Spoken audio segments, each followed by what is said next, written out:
داخل کیا جائے؟ بالکل نہیں۔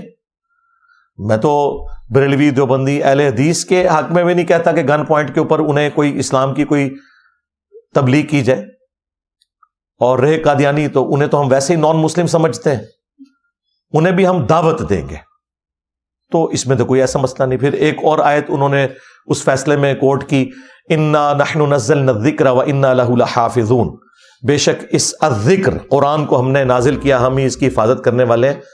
اور اس سے وہ یہ پلی لینا چاہ رہے تھے قاضی صاحب کہ آپ کو قرآن کی کوئی ٹینشن لینے کی ضرورت نہیں ہے، اللہ تعالیٰ نے اس کی حفاظت کی ذمہ داری لی ہوئی ہے، لہٰذا اگر قادیانی اس طرح کا گمراہ کن ترجمہ بانٹتے ہیں تو کوئی مسئلہ نہیں ہے۔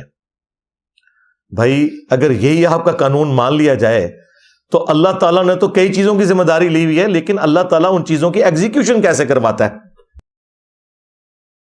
وہ تو پھر موت کا بھی ایک وقت مقرر ہے۔ ہم نے سیکیورٹی گارڈز کیوں رکھے ہوئے ہیں؟ کیونکہ قبول کرنے کے معاملے میں کسی پہ جبر نہیں ہے، اللہ تعالیٰ نے ہدایت کو گمراہی سے الگ کر کے بیان کر دیا ہے، اب جس کی مرضی ہے وہ حق کا راستہ قبول کرے، بالکل یہی ہے۔ لیکن ہم کب یہ کہہ رہے ہیں کہ قادیانیوں کو گن پوائنٹ پہ اسلام میں داخل کیا جائے؟ بالکل نہیں۔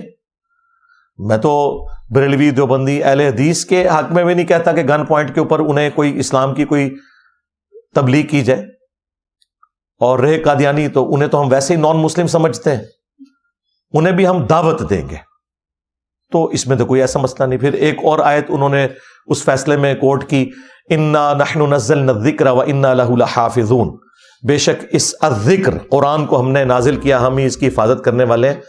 اور اس سے وہ یہ پلی لینا چاہ رہے تھے قاضی صاحب کہ آپ کو قرآن کی کوئی ٹینشن لینے کی ضرورت نہیں ہے، اللہ تعالیٰ نے اس کی حفاظت کی ذمہ داری لی ہوئی ہے، لہٰذا اگر قادیانی اس طرح کا گمراہ کن ترجمہ بانٹتے ہیں تو کوئی مسئلہ نہیں ہے۔